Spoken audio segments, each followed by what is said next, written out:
शोएब जमई जी, आपके साथ शुरुआत कर रही हूं। क्या नमाज के बाद आज इस तरह के उपद्रव का आप उसकी निंदा करते हैं? ये 3 तस्वीरें हम दोबारा दिखा रहे हैं आपको, देखिए ये तस्वीरें, चाहे वो कोलकाता हो, प्रयागराज हो, देवबंद हो। क्या इससे हल निकलेगा? एफआईआर दर्ज हो गई है, कानूनी प्रक्रिया की शुरुआत हो चुकी है, फिर अपने ही देश में ये करके क्या साबित किया जा रहा है? देखिए अंजना जी, आज हमारे पैनल में 7 पैनलिस्ट मौजूद हैं जो अपने अपने मकाम पर है। आइडियोलॉजिकली, पॉलिटिकल आइडियोलॉजी की बुनियाद पर तो डिफरेंसेस होंगे जरूर, हमारे उनके साथ जो है पॉलिटिकल आइडियोलॉजी पर डिफरेंस होगी, बहुत सारी बातों में डिफरेंस होती है, लेकिन नमूसे रिसालत एक ऐसी चीज है और सुन्नत रसूलुल्लाह सल्लल्लाहु अलैहि वसल्लम वो एक ऐसी चीज है जिस पर सारे मुसलमान यकजा हैं। डिफरेंस अभी आएंगे कि क्या तरीके कार होगा, क्या नहीं होना चाहिए, उसमें तो आज के तरीके पे पूछ रहे हैं, उस पर पहले जवाब दीजिए ना, बाकियों के बारे में बाद में टिप्पणी कीजिएगा। मुझे बताइए शोएब जमई जी, एफआईआर दर्ज हो गई है, उम्मत के सभी आइडियोलॉजी के लोग जमा हैं और वो 200 करोड़ मुसलमानों तक भी वो बात पहुंचती दुनिया। दूसरी बात, ये जो कुछ आज आप देख रहे हैं, क्या आप चाहते हैं कि प्रदर्शन भी ना हो? क्या सीरिया या बांग्लादेश या अफगानिस्तान जैसे हालात तो नहीं है? कोई ऐसी चीज नहीं। ये एक प्रदर्शन है, डेमोक्रेसी का एक हिस्सा है। लोगों में इस बात का रोष है कि नुपुर शर्मा पर जो कार्रवाई हुई है वो काफी नहीं है, बल्कि खाना पूर्ति है।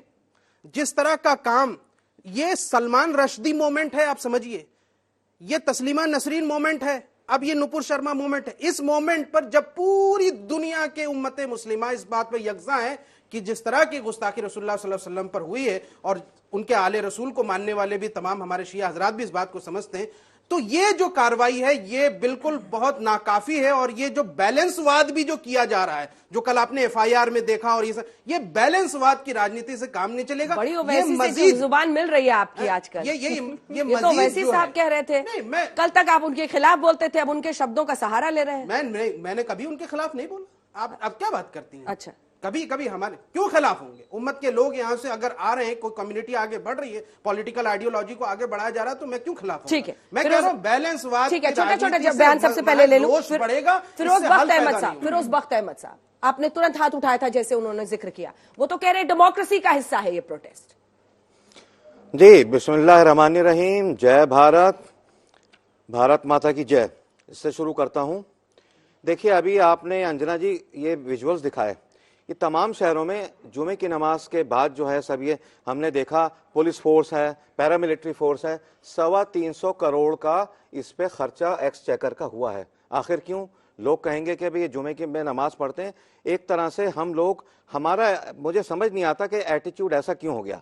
अब मैं आता हूं मुद्दे पे, नामूस रसूल ठीक है, उस पर कोई दो राय नहीं है, लेकिन मैं एक बात ये पूछना चाहता हूं अपने साथियों से, बीच में रखना ना दें, पहले मैं अपनी बात पूरी करूं, ठीक है, उसके बाद जवाब दें।